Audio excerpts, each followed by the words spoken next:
اعوذ باللہ من الشیطان الرجیم بسم اللہ الرحمن الرحیم رب اشرح لی صدری ویسر لی امری واحلل عقدۃ من لسانی یفقہوا قولی۔ آیت نمبر 26 سے 29۔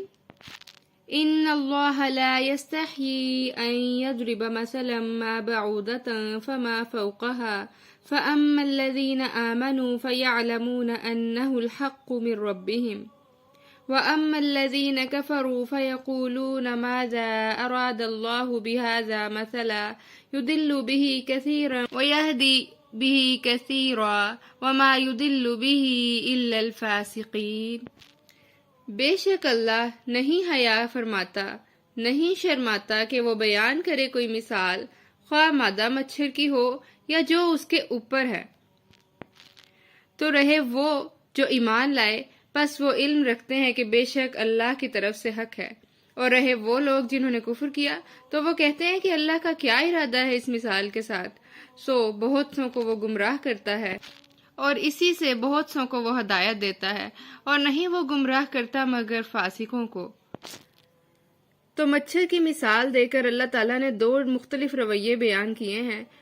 ایمان والوں کا رویہ ہے کہ وہ فوراً جان لیتے ہیں کہ یہ سچ ہے اور یہ رب کی طرف سے ہے، اور کفار کا طرز عمل کیا ہوتا ہے کہ وہ مذاق اڑاتے ہیں اور شک کرتے ہیں، کہتے ہیں ماذا اراد اللہ بہذا مثلا، اس پہ حجت بازی کرتے ہیں، تو یضل بہ کثیرا ویہدی بہ کثیرا، تو وہ سب کو گمراہ نہیں کرتا، کس کو گمراہ کرتا ہے؟ وما یضل بہ الا الفاسقین، اور اللہ فاسقوں کو ہدایت نہیں دیتا۔ تو یہاں جو مچھر کی مثال بیان کی گئی ہے، باؤس کہتے ہیں مادہ مچھر کو، فیمیل جو ایگز دیتی ہے، اور جو ہے ما بعوضۃ فما فوقہا، تو اللہ تعالیٰ کہتے ہیں کہ تم مچھر کی بات کرتے ہو، اللہ تعالیٰ تو جو مچھر کے اوپر ہے اس کی مثال دینے سے بھی نہیں شرماتا، یعنی اس سے بھی چھوٹی مثال۔ اب مچھر کے اوپر خواہ وہ اس کا پر ہو یا اس کی کوئی چھوٹی سی چیز، تو اللہ تعالیٰ اس کی مثال دینے سے بھی نہیں شرماتے، لیکن بات یہاں ہے کہ سائنس نے پروف کیا ہے کہ مچھر کے اوپر ایک اور چھوٹا سا پیراسائٹ رہتا ہے، جوں کی طرح کا، جو پیراسائٹ ہوتے ہیں جو دونوں ایک دوسرے سے کی مدد سے نشو نما پاتے ہیں، تو مچھر اس کی مدد کرتا ہے اور وہ پیراسائٹ مچھر کی مدد کرتا ہے۔ تو اللہ تعالیٰ اس سے بھی چھوٹی بات کی مثال بیان کرنے سے نہیں شرماتا۔ ان اللہ لا یستحی، تو مچھر کی بات اگر کی جائے تو مچھر ایک ہے چھوٹا سا لیکن بہت اسٹرانگ انسیکٹ ہے۔ اگر مچھر سے دیکھا جائے تو بہت سی بیماریاں پھیلتی ہیں، ملیریا، ڈینگی اور ڈیفرنٹ قسم کی بیماریاں۔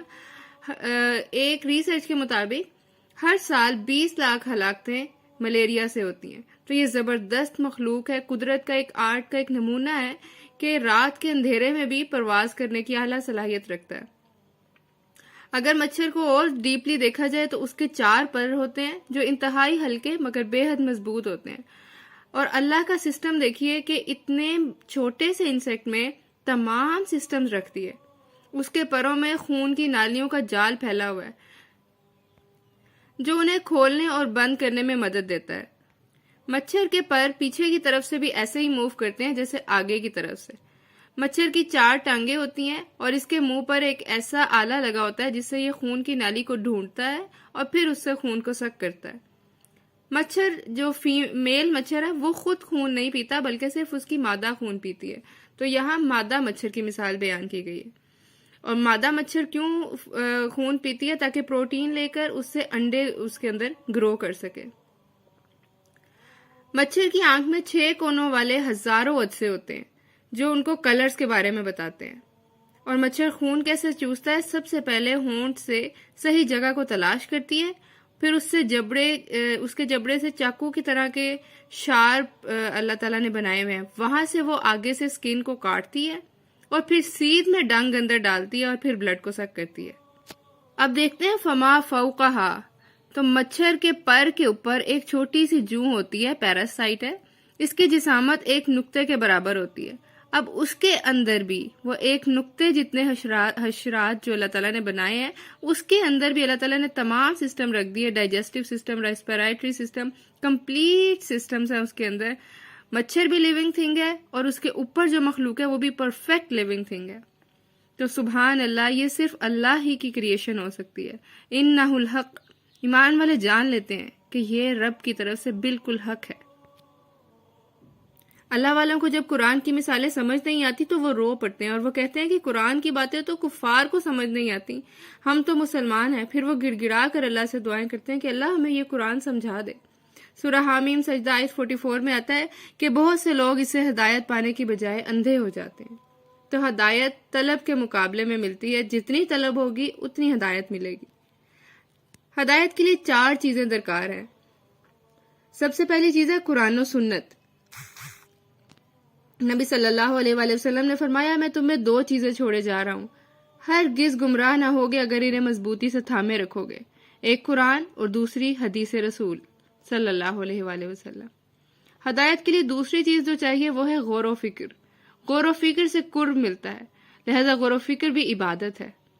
اور تیسری چیز دعا، دعاؤں کی کثرت کہ اللہ تعالیٰ مجھے وہ بنا دے جو تو چاہتا ہے. اور چوتھی چیز جو بے حد ضروری ہے، نیک لوگوں کی مجلسیں، مجالس الصالحین.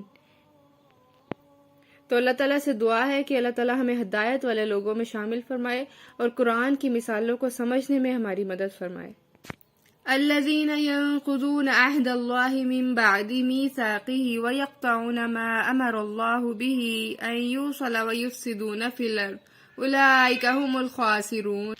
اور جو توڑتے ہیں عہد اللہ کا بعد اس کے مضبوط کرنے کے، اور وہ کاٹتے ہیں جو حکم دیا اللہ نے اس کا کہ وہ جوڑا جائے، اور وہ فساد کرتے ہیں زمین میں، یہی وہ لوگ ہیں جو خسارہ پانے والے ہیں. آیت نمبر 17 میں کس چیز کو جوڑنے کا ذکر کیا گیا ہے؟ رشتہ داری کو، صلہ رحمی کو.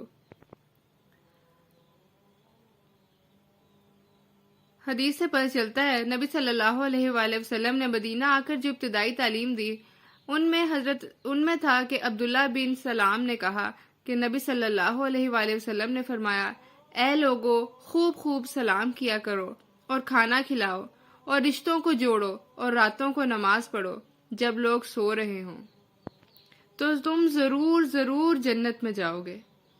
تو یعنی جنت میں جانے کے لیے جو کام بتائے گئے ان میں ایک کام کون سا؟ رشتوں کو جوڑو. ایک اور حدیث سے پتہ چلتا ہے کہ وہ شخص جو صلہ رحمی کرنے والا نہیں کہ جب اس سے صلہ رحمی کی جائے تو وہ کرے، بلکہ اصل صلہ رحمی کرنے والا وہ ہے کہ جب اس سے قطع رحمی کی جائے تو وہ صلہ رحمی کرے. حدیث قدسی ہے، میں ہی اللہ ہوں اور میں ہی رحمان ہوں، میں نے ہی صلہ رحمی کو پیدا کیا، جو اسے جوڑے گا اسے میں بھی جوڑوں گا اور جو اسے کاٹے گا اسے میں بھی کاٹوں گا. تو لہذا صلہ رحمی بہت ضروری ہے. اس سے پچھلی آیت میں فاسقین کے بارے میں بات کی گئی. تو فاسق وہ لوگ ہیں جو اللہ کے عہد کو توڑ دے. عہد سے مراد ہے وعدہ، ذمہ، امان، دوستی. اور یہاں کیا آیا؟ ینقضون عہد اللہ، اللہ سے کیا گیا عہد توڑ دے. اللہ سے عہد سے مراد دوستی. تو اللہ سے کی گئی دوستی کو توڑ دے.